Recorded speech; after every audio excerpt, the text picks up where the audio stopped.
Chandigarh police की operation cell के द्वारा आज सुबह सुबह तड़के तड़के ही एक एनकाउंटर किया गया है। नशा तस्कर और जो हथियार तस्कर करता था, हथियारों की तस्करी करता था गैंगस्टर के लिए, गोलू गोहाना नाम जो बताया जा रहा है, उसका एनकाउंटर हुआ है और पैर में गोली मारी गई है। आप देख सकते हैं कि ये सर्कल जो है वो बनाए गए हैं पुलिस के माध्यम से और खून के निशान भी, खून के धब्बे भी यहां दिख रहे हैं साफ तौर पर। और कहीं ना कहीं भागने की कोशिश की गई तो उसके बाद पुलिस के द्वारा एनकाउंटर किया गया और पैर में गोली मारी गई है। तो कहीं ना कहीं एक बड़ा एनकाउंटर कह सकते हैं कि ऑपरेशन सेल जो है चंडीगढ़ की, उसके माध्यम से किया गया है। ये सेक्टर 25 का रैली ग्राउंड है और रैली ग्राउंड के बिल्कुल साथ लगते हुए ये जो सर्विस लेन है, इसके ऊपर ये वारदात हुई है। तो अभी जो गोलू गोहाना है उसको सेक्टर 16 के अस्पताल में भर्ती कराया गया है और यहां से ले जाया गया, सेक्टर 16 में भर्ती कराया गया है। अब वहां स्थिति कैसी रहती है और पुलिस आगे की छानबीन करेगी, उनसे बातचीत करेगी और बातचीत करके कोशिश करेगी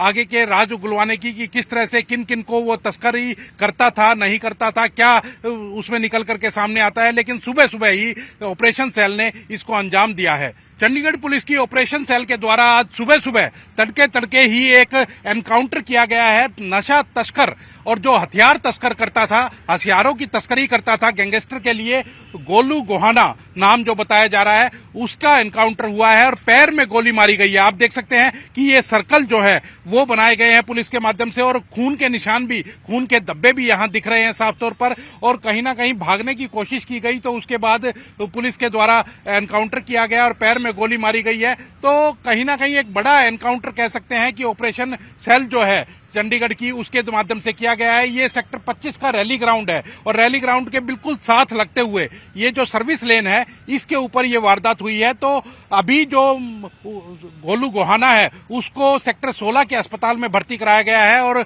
यहां से ले जाया गया, सेक्टर 16 में भर्ती कराया गया है। अब वहां स्थिति कैसी रहती है और पुलिस आगे की छानबीन करेगी, उनसे बातचीत करेगी और बातचीत करके कोशिश करेगी आगे के राज उगलवाने की कि किस तरह से किन किन को वो तस्करी करता था, नहीं करता था, क्या उसमें निकल करके सामने आता है। लेकिन सुबह सुबह ही ऑपरेशन सेल ने इसको अंजाम दिया है। चंडीगढ़ पुलिस की ऑपरेशन सेल के द्वारा आज सुबह सुबह तड़के तड़के ही एक एनकाउंटर किया गया है। नशा तस्कर और जो हथियार तस्कर करता था, हथियारों की तस्करी करता था गैंगस्टर के लिए, गोलू गोहाना नाम जो बताया जा रहा है, उसका एनकाउंटर हुआ है और पैर में गोली मारी गई है। आप देख सकते हैं कि ये सर्कल जो है वो बनाए गए हैं पुलिस के माध्यम से और खून के निशान भी, खून के धब्बे भी यहां दिख रहे हैं साफ तौर पर। और कहीं ना कहीं भागने की कोशिश की गई तो उसके बाद पुलिस के द्वारा एनकाउंटर किया गया और पैर में गोली मारी गई है। तो कहीं ना कहीं एक बड़ा एनकाउंटर कह सकते हैं कि ऑपरेशन सेल जो है चंडीगढ़ की, उसके माध्यम से किया गया है। ये सेक्टर 25 का रैली ग्राउंड है और रैली ग्राउंड के बिल्कुल साथ लगते हुए ये जो सर्विस लेन है, इसके ऊपर ये वारदात हुई है। तो अभी जो गोलू गोहाना है उसको सेक्टर 16 के अस्पताल में भर्ती कराया गया है और यहां से ले जाया गया, सेक्टर 16 में भर्ती कराया गया है। अब वहां स्थिति कैसी रहती है और पुलिस आगे की छानबीन करेगी, उनसे बातचीत करेगी और बातचीत करके कोशिश करेगी आगे के राज उगलवाने की कि किस तरह से किन किन को वो तस्करी करता था, नहीं करता था, क्या उसमें निकल करके सामने आता है। लेकिन सुबह सुबह ही ऑपरेशन सेल ने इसको अंजाम दिया है।